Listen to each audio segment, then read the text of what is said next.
2,400 years ago, on a spring evening, a drinking party held at a house in Athens completely transformed humanity's understanding of love. The people gathered that night had not come merely to drink. They spent the night wrestling with a single question: what is love?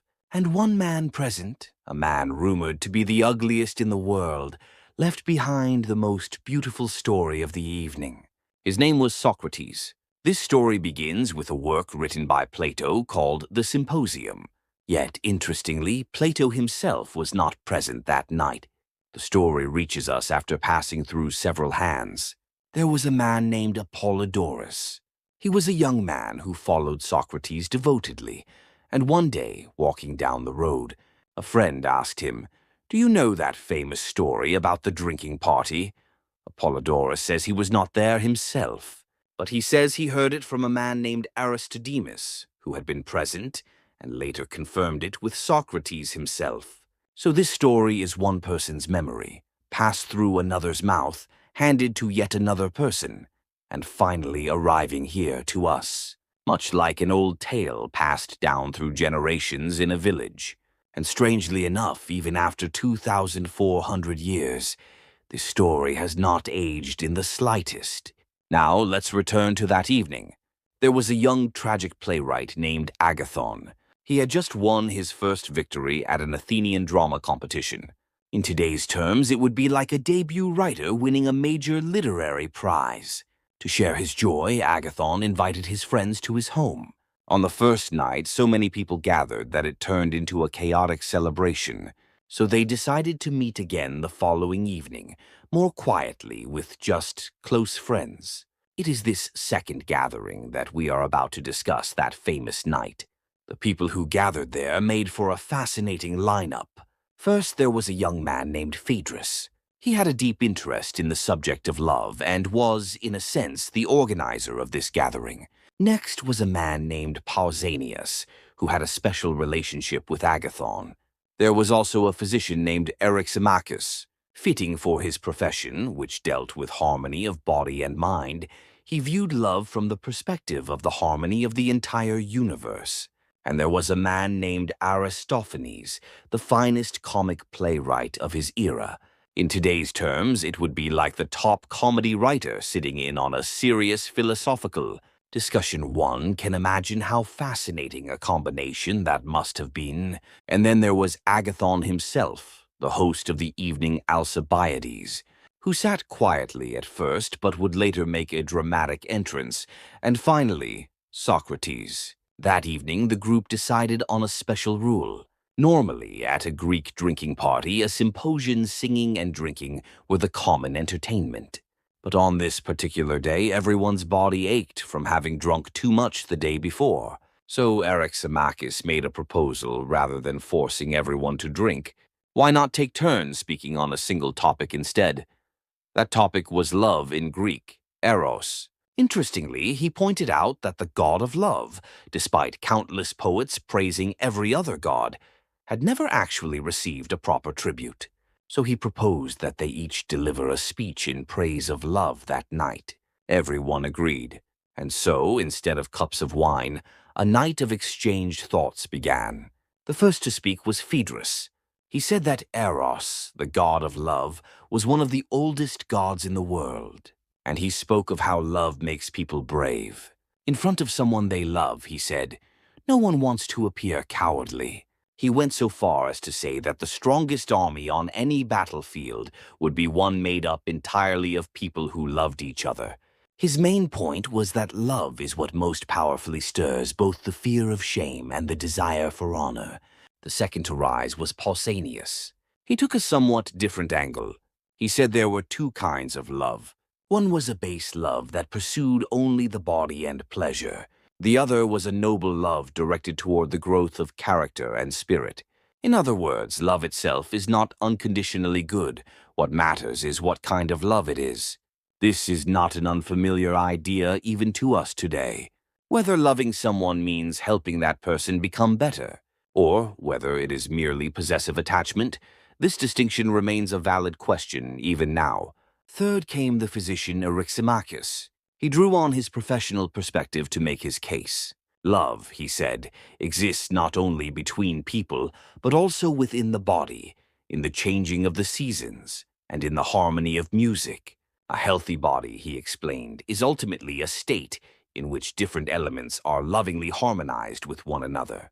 Illness, he said, is a state where that harmony has broken down, where a bad kind of love has taken over. It may sound like a complicated idea, but simply put, everything good in the world arises from balance and harmony, and the force that creates that balance is love itself. Next in line should have been Aristophanes, but he was suddenly struck by a terrible bout of hiccups and had to skip his turn for a moment. Wittily, he asked the physician Eryximachus beside him to cure his hiccups first, and requested that the order be swapped in the meantime. This small, trivial scene brings the whole work vividly to life. Despite seeming like a solemn philosophical debate, it shows that this was, in truth, a gathering of close friends laughing and talking comfortably together. Once his hiccups subsided, Aristophanes finally began to speak.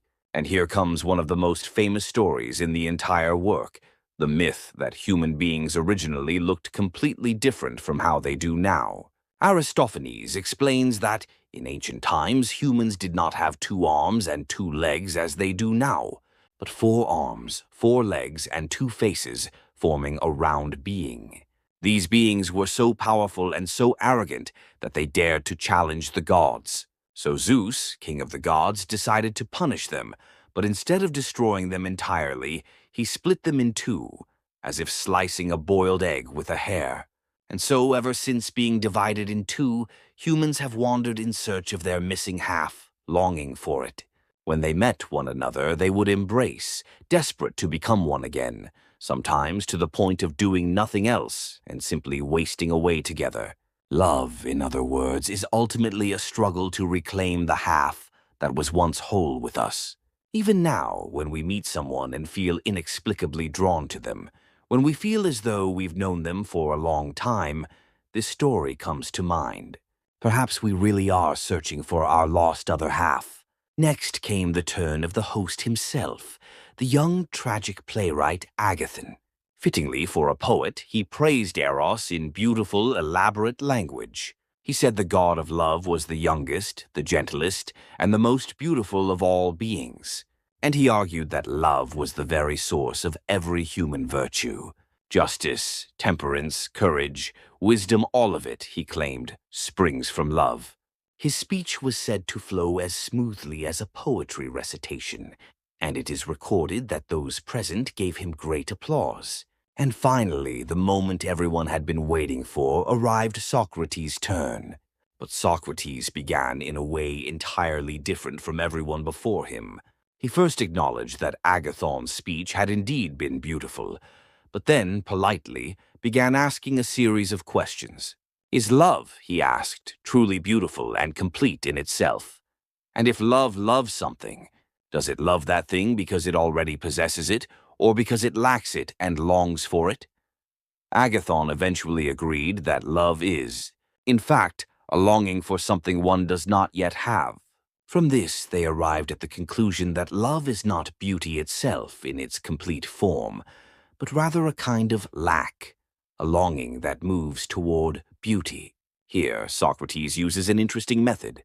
Rather than stating his own views directly, he takes the form of relaying something he once heard from a wise woman named Diotima. Diotima, he says, explained to him that love Eros is neither a god nor a human, but something in between.